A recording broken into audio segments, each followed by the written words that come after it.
Okay, we're still talking about books this month, so let's go.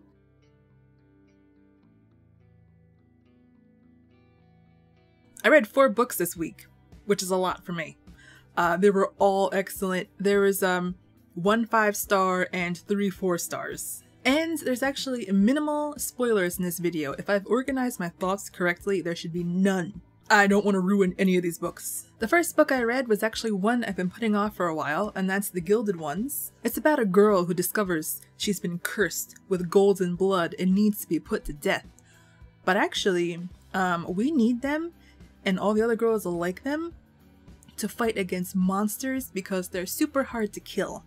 And by they, I mean the monsters and the girls. People with golden blood, they have a very specific way to die that's personal to them. Like, everyone has a different one. So, you can like chop them up, you can chop their heads off, you can drown them, and like usually only one of those will actually kill them. They'll heal back together otherwise. So yeah, basically this kind of follows that familiar trope of the ordinary character going off to battle, actually going off to boot camp before going off to battle against an impossible enemy. Most important thing about this book is that if you need content warnings, you probably can't read this book. It hits on a lot of big ones. We've got sexual assault, we've got beheadings, we've got drownings, we've got dismemberment, we've got sticking hands into magical molten metal. We've got human trafficking. We've got a child that was sold to a brothel, an immortal child sold to a brothel, who was then sold, like, rented out, I guess, to people to reenact the movie Hostel on her. Repeatedly. Yeah, there's a lot of stuff going on here, on top of the regular fantasy violence. Like, we start out the story with the main character being chained in a basement and getting repeatedly killed and dismembered while the priests, like, drain her blood, her, like, gold blood. Like, one recurring memory that keeps on, like, coming back to her and coming back to her, she definitely has, like, PTSD, is seeing all of her limbs kind of, like, scattered around the floor, and it's, like, the smell of her own blood. So it's not a lighthearted kind of thing. So even though I really liked this book, there were a couple details that, like, kept that 5th star off the rating. The first is how religion was handled in the main character's brain. She starts off fundamentalist. You know? She wants that trad wife life. She wants to fit in. She believes in the religion. She's very devout. She even, like, begs God for forgiveness for doubting him for a couple seconds in her head. But then she's not. These kind of things take years to do, with a lot of struggle and a lot of lingering guilt, and guilt that can stretch on your entire life. So the fact that it just, like, switched, it was like a switch that turned, even though she was so deep in the sauce. Like, literally. Decca, I forgot to say her name is Decca. Decca is praying for forgiveness for doubting the faith a little bit. And then the next time religion is brought up, it's like, it's all gone. It's like she turned into Katniss Everdeen doing, like, a propaganda video, okay? It was like, we must stand up, sisters, you know? I didn't like how that was handled. That needed a little more, it needed a more gradual thing, like a gradual progression, and it had space for that gradual progression, but the opportunity was not grabbed.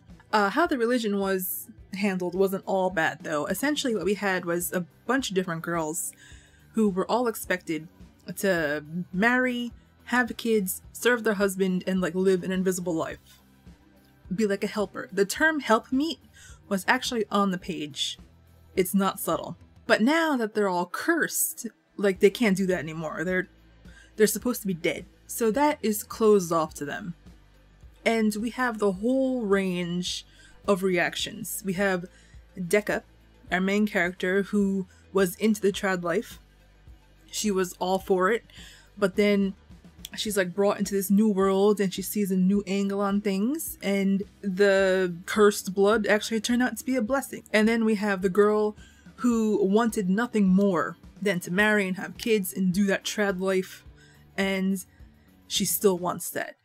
And it's the worst thing in the world that's ever happened to her, that she can never have that now. Then we have the girl who was crushed under the foot of this religion and is disillusioned from the start and just like bitter and angry from the beginning.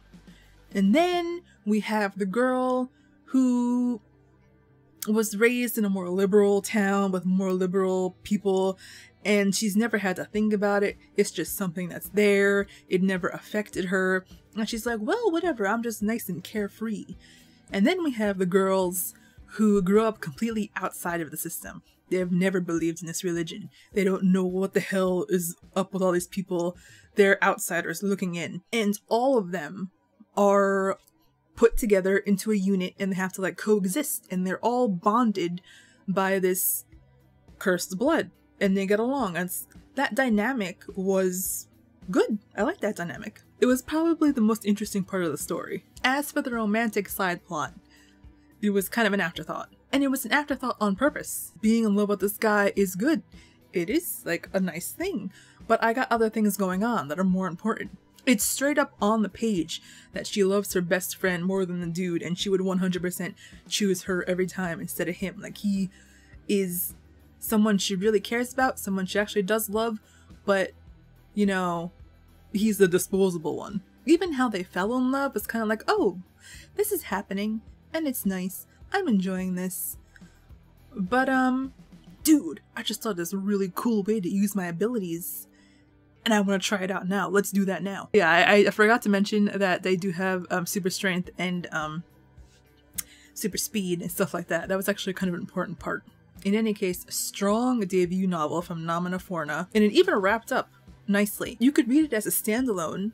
There's room for more books, but you don't have to be tortured with a cliffhanger. Everything is wrapped up. You could pretend it's only one book and it'd be perfectly wrapped up story, which I like. Next up, The Darkness Outside Us. Now, I know last week that I mentioned I don't like adult sci-fi, and I recognize the hypocrisy that I'm about to show right now by saying that this YA sci-fi was pushing the edge of adults. It could have easily been an adult sci-fi novel, and it was probably the best book I've read this entire year. Oh my god. 5 stars, definitely. First things first, okay? If you do pick up this book, which you should, please don't get turned off by the choppy writing in the first chapter. There's not really chapters. I know I was getting really annoyed with the writing, because it was really bad. I was like, the sentences were not flowing. It's choppy. This is terrible. It reads like a first draft. Terrible. I can't read this book if this entire book is like this. But no, it was a stylistic choice that I wish was not made, but it makes sense because you're in the head of this main character who was just woken up from a coma and is totally confused. He's got memories coming back at him like randomly without making sense, so it makes sense. And the writing does even out very quickly as he, you know, recovers. Anyway, this is going to be the shorter section of this video because I refuse to spoil anything about this book, and that the spoiler territory comes really quick. The less you know about this book going into it, the better it will be. I don't care if you're someone who loves spoilers, okay? It pays off if you don't know anything. So, main gist. We meet our main character. He's a pampered rich boy who happens to be good at the space things. He's been chosen to go on this mission to save his rich sister, who also was very good at the space things. She went off to Titan, a moon on Saturn, to establish the first human colony off of Earth. And as soon as she touched down, they lost contact with her, and they just thought she was dead until all of a sudden they get a distress signal from her.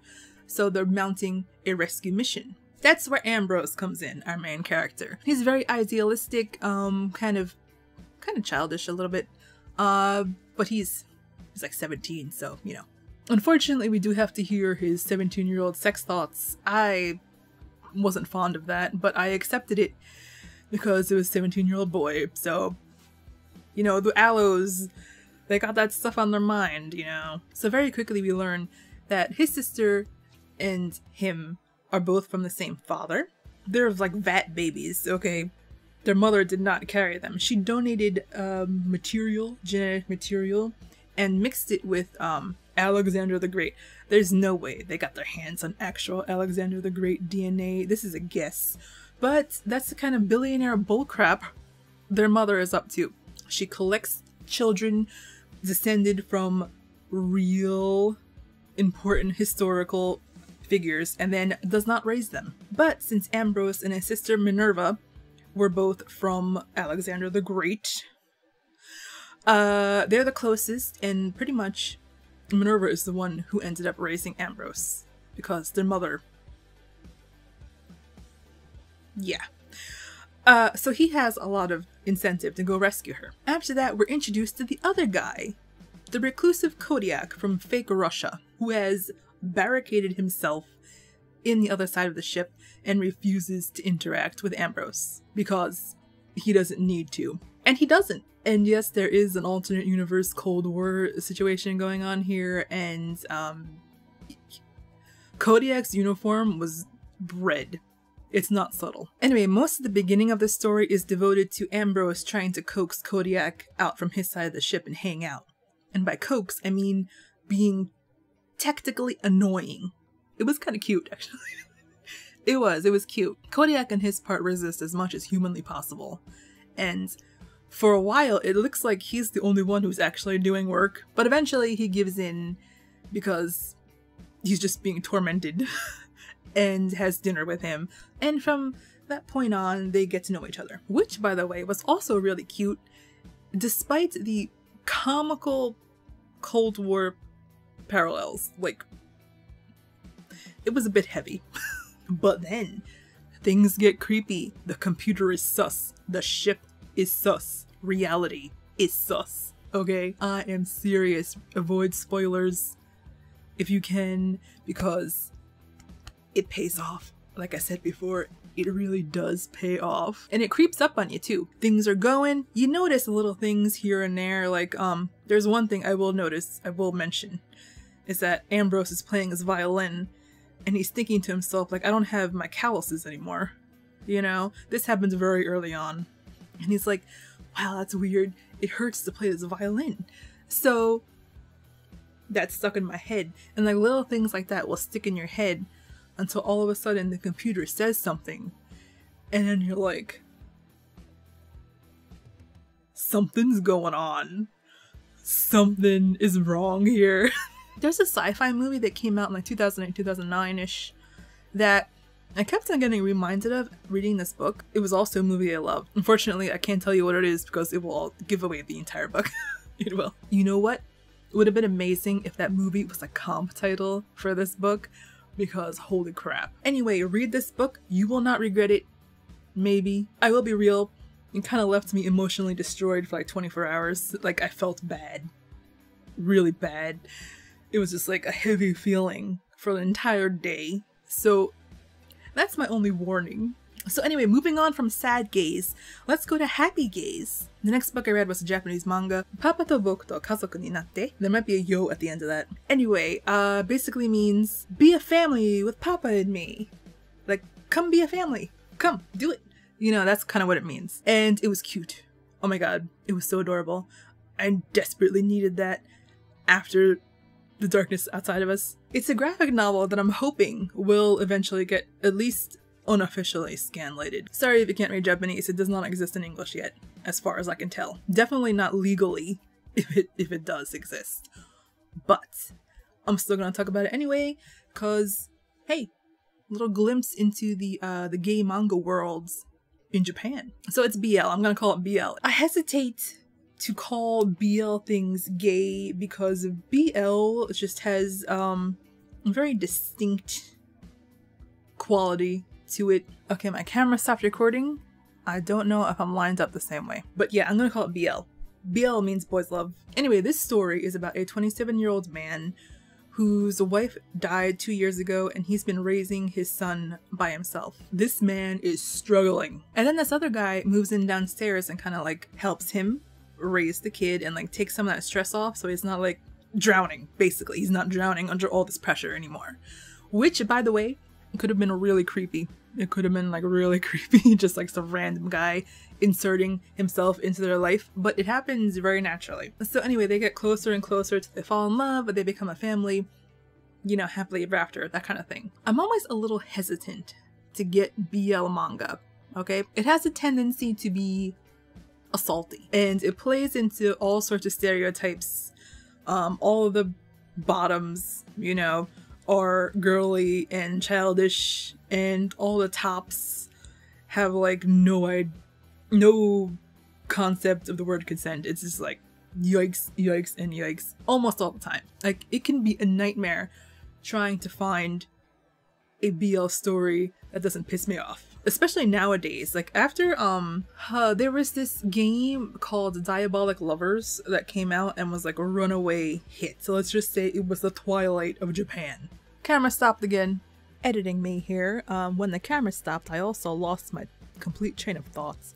Basically what I was saying was that after Diabolic Lovers came out, which was a game that catered to a specific, you know, kind of fantasy, which I personally don't have a problem with, but it's kind of like kind of abusive, and because that was so popular, romance media moving forward tried to copy that. So it was like almost overnight that romance media directed towards women became abusive. That was basically what I was trying to say. But despite all that, this book was on sale for 30% off. So I was like, the cover looks cute. Maybe I should take a risk. Let me check out the reviews. And in the reviews, there was this very salty Japanese woman who multiple times in her review brought up the fact that she couldn't figure out who was the top and who was the bottom because they never had sex, and she didn't like that. So I was like, maybe this one isn't sketchy. Maybe I should try this out. And thank you, salty Japanese lady. This was a good one. A very minimal sketchy content. There was, of course, the standard, the gay guy kisses the guy who doesn't know he likes guys yet, without asking, without warning, and honestly, let's be real, it's just industry standard at this point. It barely even registered. So besides that though, it wasn't yikesy at all. The one guy does say something a little weird when he's drunk once, and he doesn't actually know the guy. It's just like a stranger he met on the street. It was not bad. It could have been so much worse. Let's just be real. That the non-con kiss at this point is just like an industry standard for romance. It's not a hill I'm gonna die on. It will get phased out eventually. It's already starting to get phased out. You don't need my ring in that. I can't even say that. Hat in the ring. So, I was pleasantly surprised with this. There isn't even a kabedon. Kabedon is, if you don't know what that is, it's the, it's like a banged wall, I guess that's what it means. It's when the guy is like, you know, he slams the wall and he's like leaning over the chick, you know. It's like this big manly thing that's in a lot of shows and stuff. There wasn't even that. Like, it was very tame, surprisingly, like amazingly. I was like, what is this gem that I have found? Now, the reason for this is probably because the love story is secondary. It's mostly about this guy and his struggles. The struggles of being a single father. And the kid, let's see, he's like 4 or 5-ish. I don't think they ever say his age. They might have, and I just missed it. But he's young enough that he's not in school, like real school, but old enough that 2 years ago he could speak. So I'm thinking 4 or 5. In any case, he's at an age where he needs a lot of attention, and our dad can't really give it to him. He's kind of balancing taking care of his son and working a factory job. Even when his wife was alive, they were strapped for cash. He was working convenience store. Yeah, he was a convenience store clerk. And this is something that's been weighing on his heart because he was working extra hours to get extra money. And while he was working those extra hours, his wife died at home alone. And he's like, if I was home more, maybe she would still be alive. So now he has a factory job that pays better and he can come home at a normal time. But he's still struggling a lot. Like, he doesn't have the time or the energy to clean or to really play with his son that much at all, if at all. He doesn't have time for friends, to hang out at all. He doesn't even have time for the mandatory, even though they're not supposed to be mandatory, but like the mandatory drinking parties he's supposed to go out on work colleagues with. I didn't say that word. I did not say that sentence right, but you know what I meant. Like he doesn't even go to those. His entire life at this point is his son. Okay, he wants to make sure that he grows up to be a decent person, a good person, lives a happy life. But because there's all this pressure and all this stress, and he's just completely overwhelmed, like without realizing it, he's becoming harsher and stricter, and he's snapping more to like things that like are expected from children. In a way, like he raised the bar so high for himself that he accidentally raised the bar too high for his son. And the son is internalizing all of this. Like, he has noticed that ever since his mother died, his father has not laughed or like really smiled too much at all. And he's taking this on like, you know, I'm getting scolded all the time. I'm always making him mad.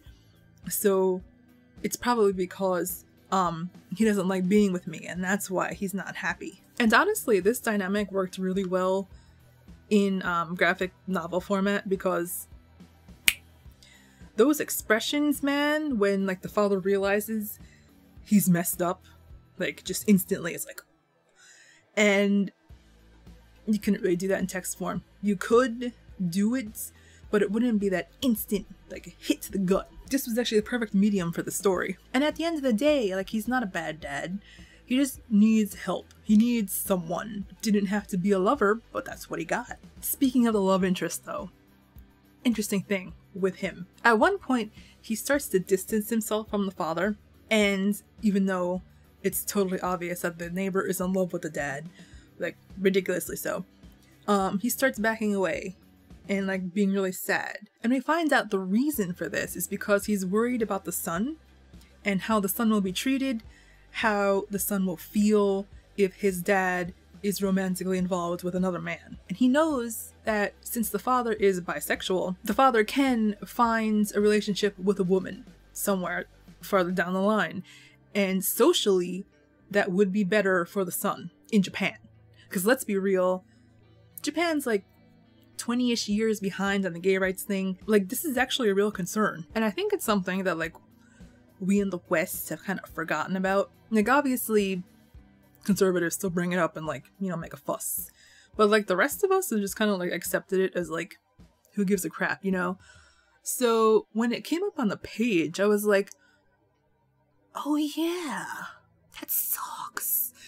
So it was interesting, that point. This story like definitely was more involved than I was expecting. Like, so much more. Chef's kiss, dealing with real topics, handling them well in my opinion. It was a nice surprise. Like, there are so many ways this could have gone offensively bad, but it didn't.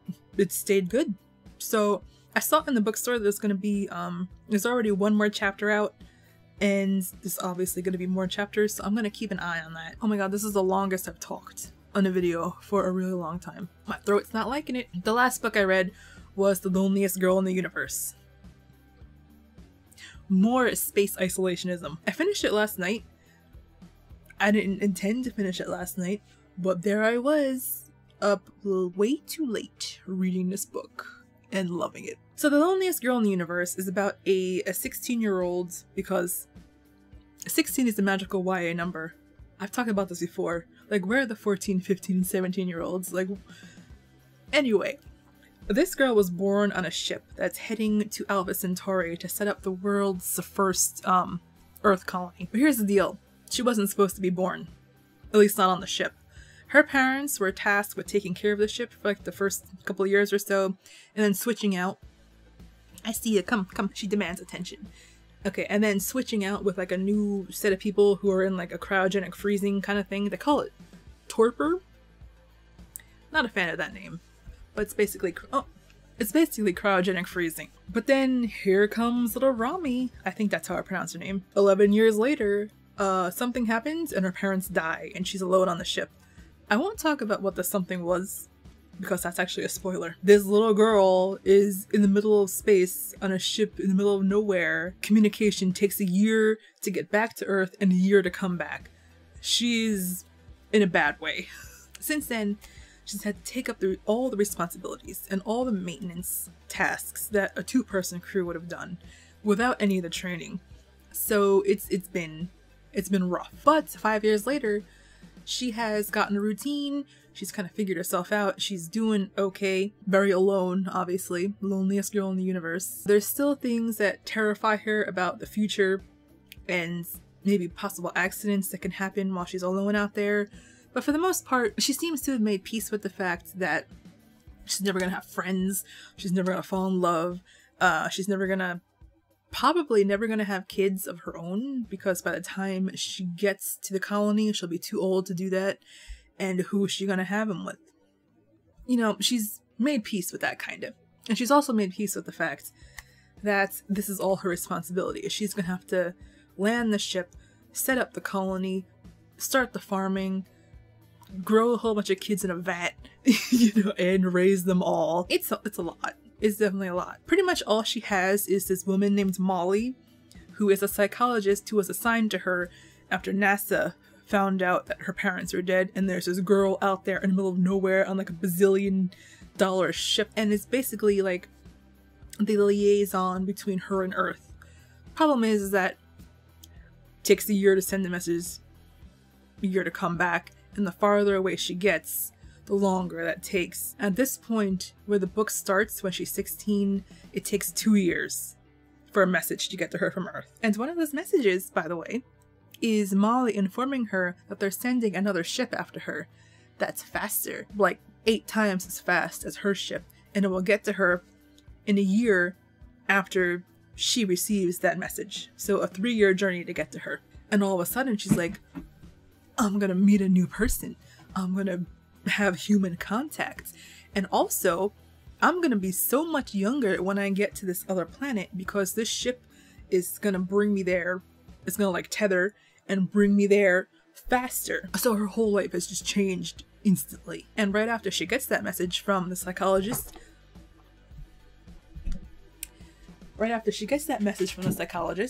she receives a message from the commander of that new ship. And this is when the book really begins, which is mostly just the commander is sending messages for 2 years at her, and it's like this weird correspondence between them, because they're writing letters like every day to each other, but they have not received a response. It's like they're sending off thoughts into the void. Like, for all he knows, and for all she knows, they could have crashed into a rock and they're not even alive anymore. So basically it's just the commander, you know, voicing his thoughts, telling her about himself, you know, all his fears, how he's been bored. And our girl Rami is responding. She has never like really had anyone, so she's like opening her heart. She's getting more and more attached to this guy, and they're kind of like becoming friends with each other, even though they've never actually talked to each other. Like, they have never gotten a response from the other person yet, because the sheer distance between them. It's really interesting. It could have been bad, really boring and bad, but it was good. And then like the last third of this book, big payoff. Oh wow. Under no circumstances get spoiled for this book. You will regret it. Also, congrats to Rami for being the most realistic teenager I have read in a really long time. She didn't seem like an adult, so just got like a teenager label slapped on her forehead. And she wasn't that stereotype that like some adults write. And you're like, oh yes, teenagers are simply adults that are really stupid. Like, even the fanfics she wrote, like some chapters are actually short little fanfics that she writes for therapy. Even those are like, oh yeah, this is a teenager. But enough with the good, because this didn't get 5 stars, so let's talk about what bumped it down a little. Probably the most disappointing part is, I took the time to scroll all the way back to the beginning, to like the first letters, to see when the other commander would get her first letter, because every time they send an email back to each other, it says the date that they sent it and the projected date that the person will receive the email. Like, I sent it in the year 2065 and you'll get it in the year 2067. It's kind of interesting, and watching those numbers, you know, get closer and closer as they get closer and closer together is actually kind of cool too. But I was looking forward to that first letter he was gonna send her after he finally got a response, and it was a big letdown. Like, nothing changed really. Another issue I had is that it was set so near in the future, like unbelievably close to us right now in modern times. I guess that like kind of helped give a relatability to the character that otherwise wouldn't be there. I mean, she is way more relatable than Ambrose and Kodiak from Darkness Outside Us, and they were like two teenagers from countries that don't exist 400 years in the future, so there was a benefit to making it close. But let's just say that there's no way in hell that we would have that technology in 16 years. It's not possible. However, I do like the fact that the math matched up. The time it takes for the messages to reach everyone, like all the 3 people as they're moving, you know, they all matched up like to the month accurate. And yes, I did lay in bed talking to the ceiling doing that math. It was good. I liked that part. The math in The Darkness Outside of Us did not work at all. I can't even talk about how much it didn't work. So this was a good surprise. Also, The Loneliest Girl in the Universe addressed a thought that popped into my head while reading The Darkness Outside of Us. I can't talk anymore.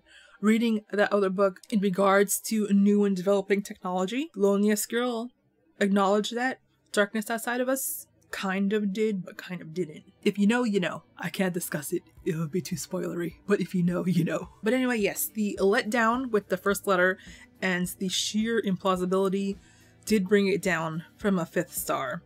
But it's still excellent. And it won't emotionally destroy you like The Darkness Outside of Us did.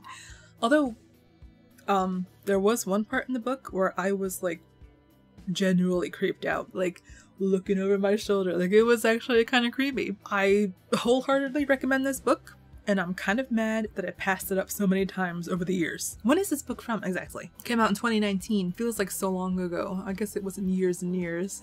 But I did pass it up a lot. Anyway, that's my book report for this week. I only have 9 more books to go, so that means I have to read a little bit more than 1 book every other day. I think I could do this. My next book on my list to read is Of Curses and Kisses. Is that what it is?